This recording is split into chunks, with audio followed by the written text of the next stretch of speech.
Yo, what's going on, guys? Welcome back to the channel. Today we're talking about Thomas Petersen versus Jamal Pogues, something like that. Thomas Petersen 8-1, 4-1 in his last 5 fights. He's the slight favorite in this matchup at -195. His one loss is to Waldo Cortez Acosta, who just fought Andrei Arlovsky and looked like absolute dog water. 28 years old, 6'1" with a 74-inch reach. Trains out of Spartan MMA. And Jamal Pogues 10-4, 3-2 in his last 5 fights. Last fight, at least, and loss was against Mick Parkin. He didn't really look great, and I thought that fight could have been actually pretty fun. Plus 165 underdog, 28 years old, 6'3" with a 77-inch reach, 2 inches in height, and 3-inch reach advantage for Jamal Pogues. Pogues? I'm not for sure how to pronounce that, but Thomas Petersen to me is a little interesting. Again, like I said, 8-1, 28 years old, 9 finishes. That doesn't make any sense. That doesn't make any sense. He's 8-1. I'm confused.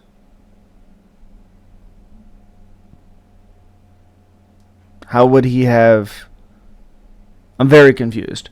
It says 8 wins by TKO, KO, and 1 submission. So, I guess maybe it's 9-1. I don't understand what's going on right now. I gotta be honest. Anyways, I guess it doesn't matter. He's 8-1, like I said. All finishes, whether it's 7 TKO wins and 1 submission, whatever. In the Waldo Cortez Acosta fight, he lost with 7 seconds left in in round 3. Pretty close fight. His competition hasn't been great.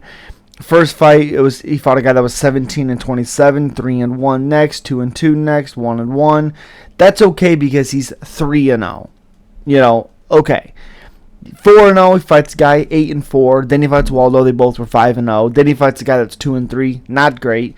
Then he fights a guy that's 6-4.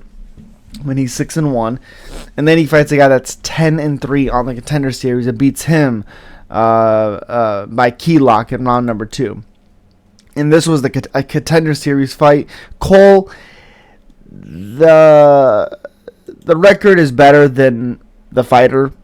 Personally, I would say he's been finished all 4 of his time. All 4 of the losses are 3 by TKO, and the other one is by the submission. Thomas Petersen did beat Victor Jones, who was 5-17. Beat the guy that was 8-11. Beat a guy that was 0-5, 8-12, 6-6. He hasn't beat anybody good in his career. Like he has a loss against a guy that's 10-9. He has a loss against 17-4. He has a loss, and then Petersen, who's 7-1. He literally doesn't have a good win, so the record is very padded, as we've seen. And that was the same card that Carlos Paredes won his fight. Petersen won, obviously. Beloji Aki, he won a UFC contract. He's 8-1. He's 28 years old. He's fighting Damir Hazovic February 10th. But yeah. Petersen, or Jamal Pogues is fighting, what's his freaking name? Thomas Petersen and all that, but Pogues is very hard because he has good movement, his boxing's pretty good. He doesn't really listen to his corner very much. That's what I got for the Mick Parkin loss. He beat Josh Parisian in a back and forth fight there. He won a fight on the Contender Series against Paulo Renato Jr., who was 10-1. Got a decision, got into UFC, fought Josh Parisian. Looked pretty good in that matchup. Weird fight, as always, when you're watching a fight with Josh Parisian. Lost in the 4th round against Alex Polizzi by heel hook. Lost to Jordan Young by armbar. Was finished by Taylor Johnson. Went 7-1 as an amateur. Lost a decision there. Beat Jared Vandera as an amateur. Again, not a lot of experience here. A lot of guys are like 3-0, 0-2, 3-2, 1-0, 4-3, 1-0, 2-1. He beat a guy that was 11-0 on the Contender Series. That's a big win. But he also beat a guy that was 0-0. He did beat a guy that was 9-0. What is he now? 11-2, 34 years old. Has he fought in a while? 2021. Beat Jack May, who's very bad. Beat a guy that was 7-2, 10-1, 15-5, lost to 6-0 Mick Parkin. But it's weird because Petersen, the way he fights, his chin is very, very out there. He has pretty good submissions, but I just feel like he's going to be there to be hit. And Pogues, Jamal, definitely is going to have the speed advantage. He may even have the power advantage, but I think the biggest thing is the speed and the movement from Jamal. And I think Jamal gets the W. I don't necessarily know if it'll be a decision or if it'll be a finish. But if you look at Jamal, he has 5 finishes. He has 5 decisions. So it's kind of, obviously a half and half, 50-50. He has been submitted twice, which Petersen only has 1 submission, and that came from the Chandler Cole key lock. Everything else is TKO or KOs. I think Jamal, the Stormtrooper, gets back on track. And something that I also like from a Jamal, let's see if we can spell this.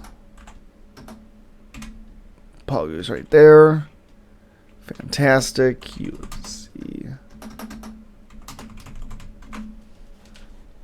Right here. Something I did like to look at.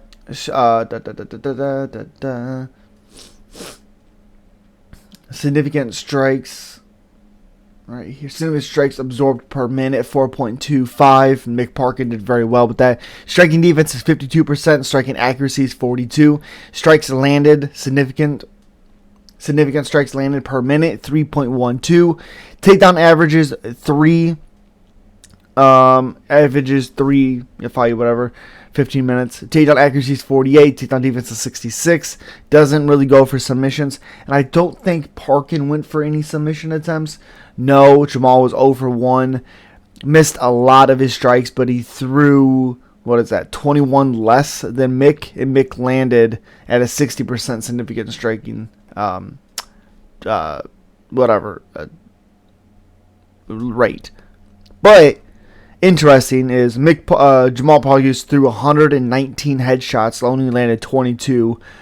6 body shots, 10 to the leg, landed all 10 of them. 42 for 42 for Mick Parkin. That's interesting. I like those leg kicks by Jamal. Mick Parkin's were nice. Distance was 132. He landed 34. Clinch was 3. He landed 2 of them.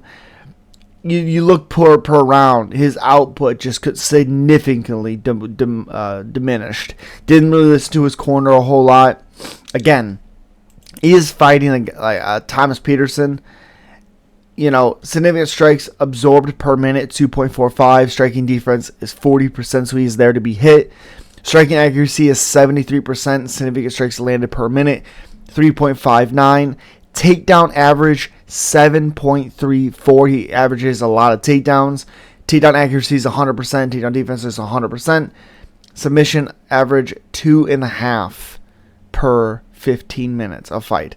But also, you're going on the Chandler Cole fight where he got 3 takedowns, 100% takedown, 1 for submission attempt, 4.5 minutes of control time, actually more than that. Threw 29 headshots, landed 21. On the ground, 16 of 17. I mean, there wasn't a whole lot going on from the other fighter. I mean, he threw 22 strikes in the first round, landed 12 of them. Second round, 3 of 3.